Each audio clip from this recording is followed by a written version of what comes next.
लिए नागरिकत्व देने का अड्डा बन चुका है। अभी तक 4 गुना FIR दर्ज हुए। आज मैंने ये डॉक्यूमेंट सबूत पेश किए हैं। मालेगांव महापालिका ने कबूल किया, उन्होंने 1044 लोग 1044 ऐसे नागरिकों को जन्म प्रमाण पत्र दिया जिन्होंने पासपोर्ट लिए। उसमें से 40 लोग फरार हो गए।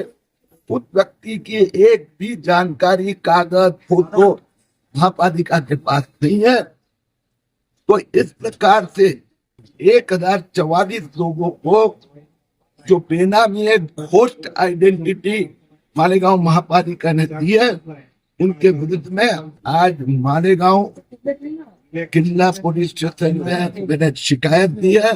मुझे विश्वास है इसमें गुनाह FIR दर्ज होगा। मालेगांव महापालिका के आयुक्त को मैंने जनवरी महीने में कहा था कि आपके आसपास यह हो रहा है। उन्होंने 4 महीने ये प्रकरण दबाने का प्रयास किया। मैं मुख्यमंत्री देवेंद्र फडणवीस से बात करूंगा, ये देशद्रोह का गुनाह लगना चाहिए। मालेगांव पहलगांव की पार्श्वभूमि पर इतना सीनियर अधिकारी 1000 लोगों को डायरेक्टली भारत का नागरिक बनाता है, 40 पासपोर्ट लेके फरार हो जाते हैं। मालेगांव महापालिका आयुक्त के ऊपर तुरंत कार्रवाई होनी चाहिए, निलंबन होना चाहिए। सर, अभी आप कह रहे हैं कि ये सारे दोषी है, लेकिन जो चार्जशीट पुलिस ने दाखिल की दोनों गुना में जो है छावनी पुलिस स्टेशन में, उसके अंदर रोहिंग्या, बांग्लादेशी ऐसा कहीं पे उल्लेख नहीं किया गया। तो उसमें अगर उल्लेख नहीं है और आप सिर्फ आके इल्जाम लगा देते हैं, तो इसको क्या समझा जाए? मुझे समझ में नहीं आ रहा है कि MIM, कांग्रेस, उद्धव ठाकरे के अभी जो हिरवे हरे कपड़े पहने, अरे भैया कितने 100 मैंने क्या उसमें एक भी तो गलत नहीं निकला। सब गुनेगार तो निकले, किसी को निर्दोष नहीं बोला।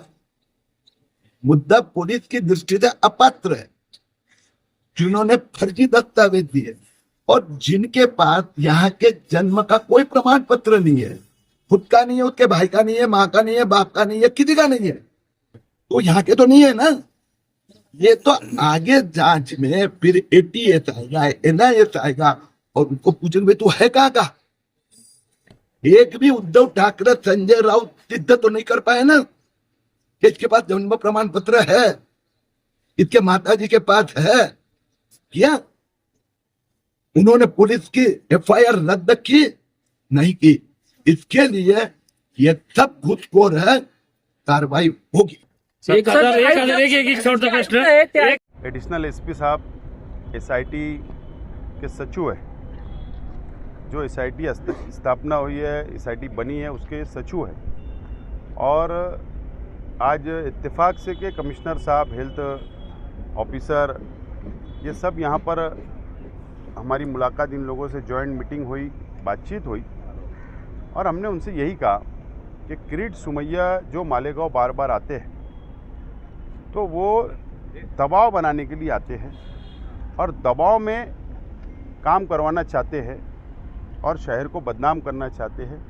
तो ऐसा ना हो, जो भी बात हो, जो भी कानूनी कार्रवाई हो, वो कानून के मुताबिक हो। ये रिक्वेस्ट लेकर आज हम लोग यहाँ पर आए थे और उन्होंने यकीन दिलाया है कि किसी का भी दबाव कबूल नहीं किया जाएगा।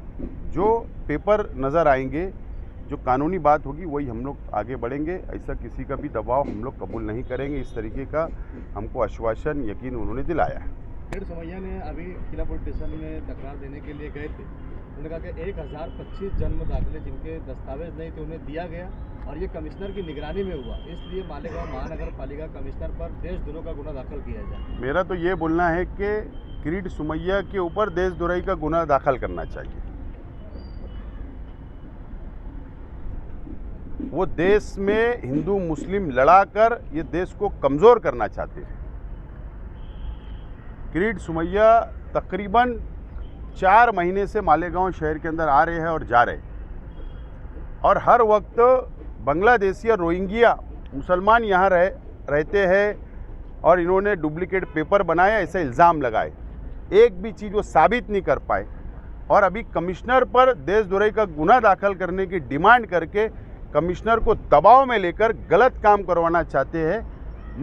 मेरी यही डिमांड है मालेगांव शहर पुलिस से कि किरीट सोमैया के ऊपर भी देश को कमज़ोर कर रहे हैं, देश की एकता को कमज़ोर कर रहे हैं, उनके ऊपर देशद्रोही का गुना किरीट सोमैया पे दाखिल होना चाहिए। किरीट सोमैया जो 1025 या 1044 जन्म दाखिले की बात बोलते हैं कि वो कारपोरेशन ने बोगस इशू करी, ये बिल्कुल गलत बात है। तहसील ऑफिस से आदेश निकले, ये तहसीलदार की साइन है, एकदम वाज़ेह साइन दिख रही है, नितिन कुमार देवरे की सिक्का है, इसके ऊपर जो है आवक जावक है तहसील ऑफिस का।